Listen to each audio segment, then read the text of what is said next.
Okay, as our panel is reconvened, I want to welcome everybody back. So this is the rebuttal round. The primary purpose is to address issues that were raised by the opposite side on the first round. The time limit is 5 minutes. I'll give you a 2-minute warning, and I'll give you a 1-minute warning, so on and so forth. And again, we'll let the pro side go first. Okay, so Scott mentioned that there was 2 public figures that outwardly disagree with changing the level to .05. The one person, the mother who created Mothers Against Drunk Driving, she actually left the organization because she ended up disagreeing with some of the policies that were going on. So if you take those 2 people out of, compared to the 64% of people surveyed that actually support it, I feel like you can't, if the public supports a change, then the government should definitely try to listen to that.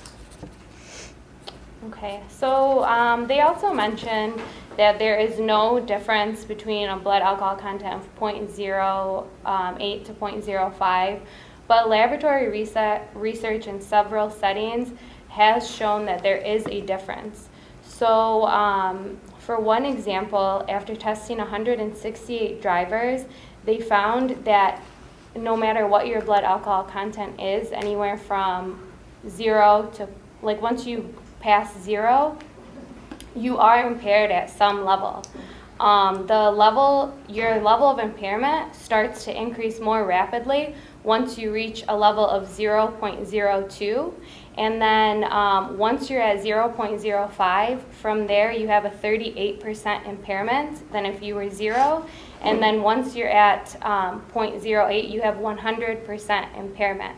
So this is all backed by research, and it's backed by laboratory data. So there has been a difference, and that's why 91 countries around the world have followed suit and have found it more safe to implement this limit. Okay, the other team mentioned several things that they said were more effective than lowering the BAC. They said increasing alcohol excise taxes, reducing the days and hours of alcohol sales would be more effective. But neither of these ideas is very realistic to actually pass through a legislator. Especially with a Republican-controlled Congress and at the national level, there's not going to be any tax increases. They've been fighting against tax increases ever since 2008. And reducing the days and hours of alcohol sales, generally this is going in the opposite direction. Michigan used to restrict groceries and liquor stores from selling alcohol on Sundays between the hours of 6 a.m. and 12 p.m. They actually allow for a lot of exceptions to that law now. So the law is swinging in the opposite direction in that way. They also said that reducing the BAC level would not have that much of an effect. The NTSB, the National Traffic Safety Board, estimates that 1,000 lives would be saved per year when lowering the BAC. And they also estimate that the cost of alcohol-related crashes per year cost the United States around $45 billion. So if you can reduce that number even by a small percentage, you're still having a great impact on the total economic costs. Okay, now we'll hear from the con side. All right, I'm glad that legislation was brought up from the pro side. This proposal for BAC to be reduced to 0.05 is not new. The NTSB has been pushing this for over 3 yeture. They've been trying to get this in the legislation, and it's gained zero traction. No legislator wants to have their hands on this. It's across the board. No one's supporting this bill. It's been in conversation for a while, and it's gained zero traction. The opposition has pointed out that 0.05 is implicated in most of the traffic accidents, which is grossly underestimated. It's actually 0.17. It's the median BAC for fatality crashes, and that's reported by the 2016 National Transportation Safety Board.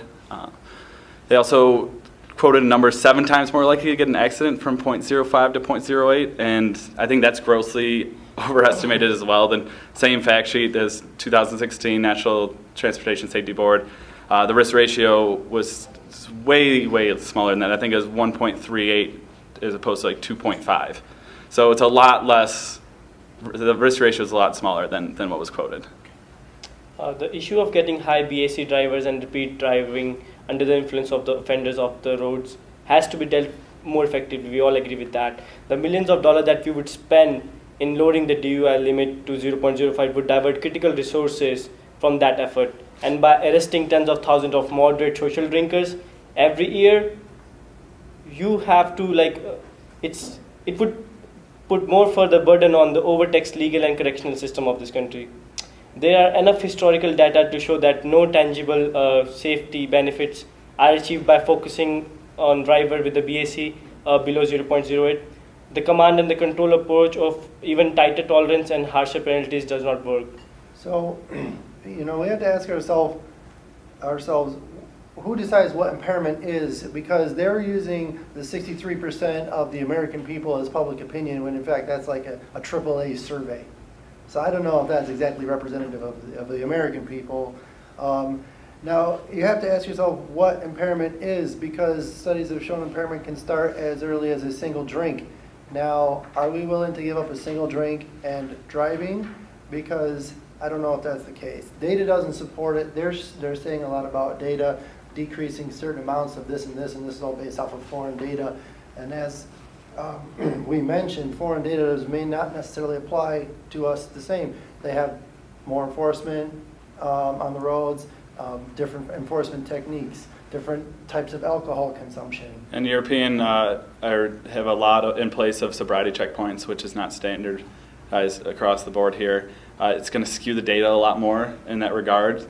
So the data is not going to necessarily reflect that, and it's going to be skewed if applied to our nation.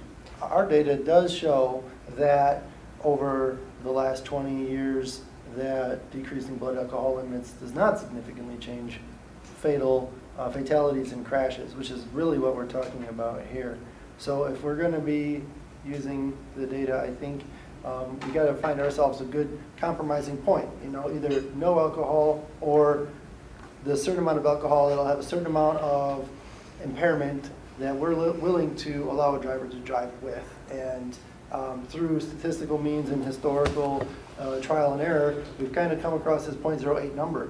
And I personally believe that it's a reasonable number. To talk about the studies, like studies from Denmark and South Australia, which already have lowered their limits to 0.05 and found no significant effect on the alcohol-related fatalities. And to kind of piggyback off what Scott's saying is that we do need counter strategies for this. There's still a problem, and I would argue that targeting rearrests of people that are having multiple DUIs, the people that are repeat offenders are huge, and also the people that are at higher limits that should be targeted as well with higher fines. And they've shown that if you have cars that don't start unless you blow, it cuts the rearrest rate by about 2/3. So that's definitely a more appropriate countermeasure. Thank you for your time. Thank you. Thank you. Thank both of our panelists.